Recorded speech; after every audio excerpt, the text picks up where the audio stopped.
I want to talk to you a bit about how to think about the labor market in the business cycle model that we're in Chapter 9. There's a discussion actually in Chapter 11 about this. It's about related to the Keynesian model, but we'll do it separately here. I'll make a reference to that, but I'll do it separately here. First of all, let me go back to think about the labor market as we have talked about it back in Chapter 3, along with potential GDP.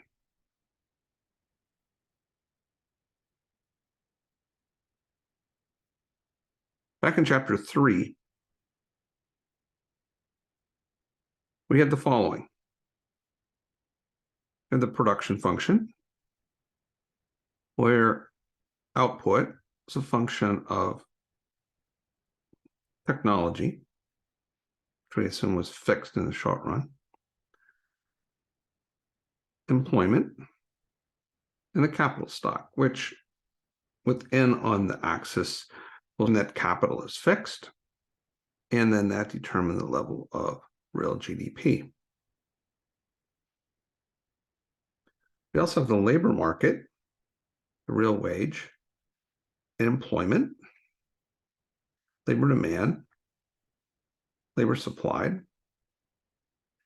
And in the long run, our assumption is that this market is in equilibrium with this amount of labor employed and this real wage. That amount of employment, full employment level of employment with the given capital and technology can produce this much real GDP, which we call potential real GDP. Right? It's the full employment level of real GDP. Now, so this is in the long run, where prices and wages are flexible and adjust to bring us back to equilibrium. Now, in the short run, this is the key difference in Chapter 9. In the short run, the labor market may not be in equilibrium, right? So in the short run,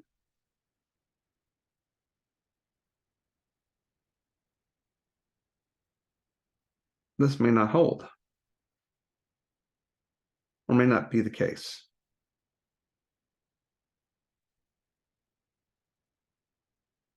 So we need to have a different way of thinking about the labor market when we're in Chapter 9 in the Keynesian model, when we may not be at full employment.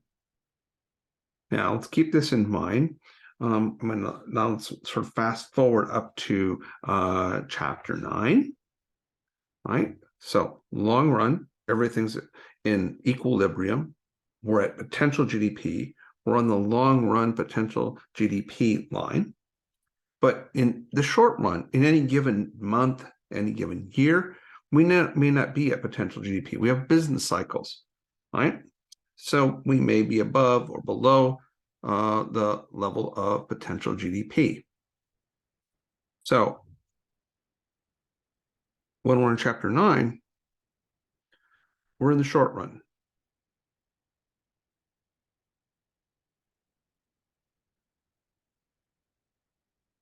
And we've got business cycles.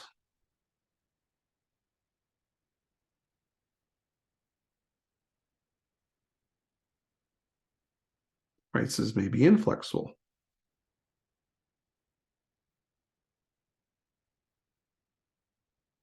And wages. And the economy may be away from full employment.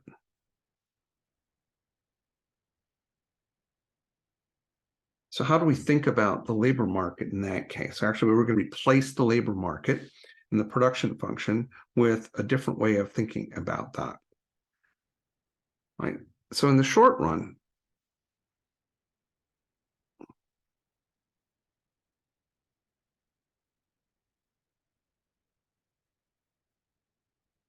firms hire the amount of labor they need to meet the demand for their products or services.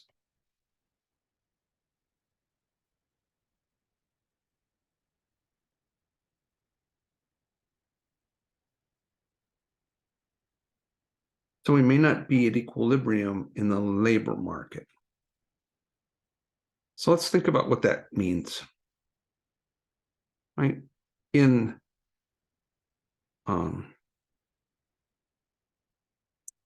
the labor, let's think about this. So we have an ISLM model, full employment line, the real interest rate, the level of real GDP on that axis, and then we have aggregate demand, aggregate supply. Short run aggregate supply, aggregate demand, and long run aggregate supply. The price level and the level of real GDP on the two axes. So this is potential GDP, right? The long run aggregate supply curve and the full employment line represent potential GDP, just as we had in that previous set of graphs, similar to chapter 3. And here is price level and the real interest rate if we are starting out in what we call general equilibrium, that is, the economy is at full employment. So now this should be an 8. Let's redraw that. So this is similar to what we had back in chapter 3. Now, the difference here in this part of the course is that there could be a shock to the economy that moves us away from potential GDP. Let's say something happens to cause the IS curve to shift to the left. Perhaps consumer spending goes down for some reason. In that case, the IS curve shifts to the left, and the actual level of GDP, which is where the IS and LM curves cross, is different than potential GDP. In other words, in this case, actual level of GDP is below potential GDP. We have a recession. So what's going to happen to employment in that case? Similarly, we could draw that same event, that same shock, right? Consumer spending decreasing in terms of aggregate demand and aggregate supply. In the short run, we'll assume that prices are inflexible, they don't change, that producers simply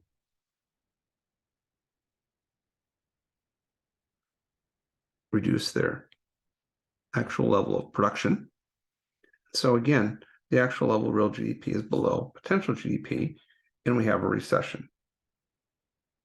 And one of the things we already know is that during a recession, that firms will lay off workers, right? That unemployment rates go up during a recession, employment rates may go down or certainly don't increase as fast during a recession, but oftentimes actual employment will fall during a recession. So how do we think about that in terms of employment relative to what we learned back in chapter 3? So we've got to change our thinking a bit in this case. And instead of, so the idea here, first of all, is that the actual level of GDP is different from potential GDP. Okay, we're in a recession. Actual level of actual GDP is below potential real GDP. Okay, and then if we look at something that's discussed in chapter 11, it's actually section 11.2, if you want to look in the textbook. All right, there's something called effective labor demand. The idea is actually quite simple. We're going to use the same notion that we used back in chapter 3, but we're going to essentially literally turn it on its head. So instead of n and y, we're going to flip that. Remember what the production function looks like in that space, right? It looks like this, okay? But instead, we're going to flip the axes. We're going to put n here, and put y here. Instead of that curve you're looking like a hump kind of from left to right, starting from 0, it's still going to start at 0.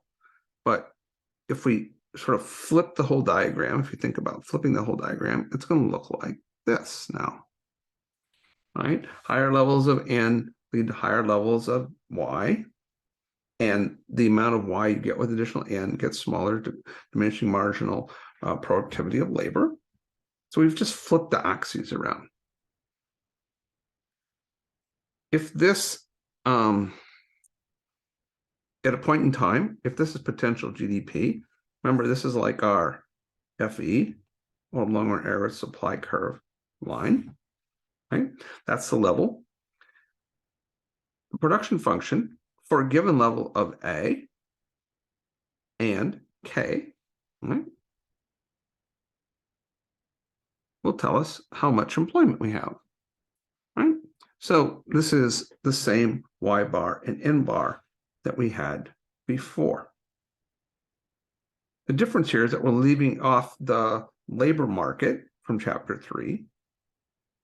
And we're saying, well, you know, if the actual level, right, in this case of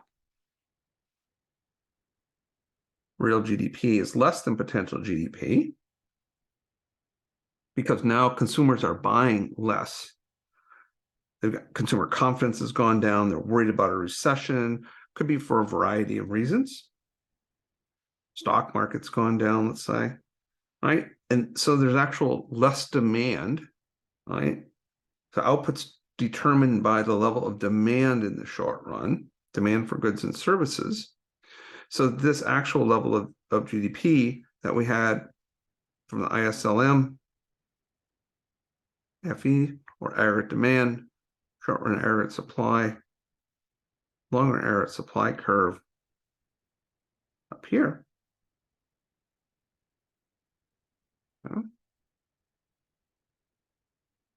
That level of actual GDP, and there's a difference now between potential and actual, right?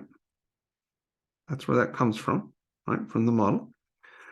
This is going to tell us, oh, we don't need as much labor. So here's the actual amount of labor relative to full employment. Less employment than there would be at full employment. The for a given labor supply, given amount of labor supply, right? There's now a labor force participation rate, let's say. Now there's a greater unemployment rate, right? So in this case, decline in IS or decline in aggregate demand leads to less employment due to less demand for goods and services.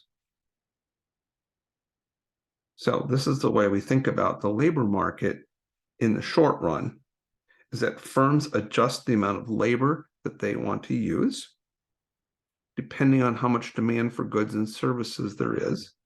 Because in the short run, we assume that firms respond to changes in demand by changing how much output they produce. Right? You can see that most easily perhaps in the aggregate demand, aggregate supply graph.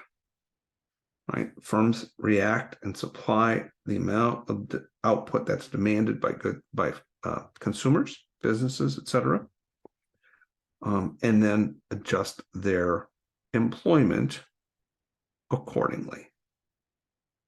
Again, if you want some additional background on that, you can look at the second section in chapter 11 about effective labor demand.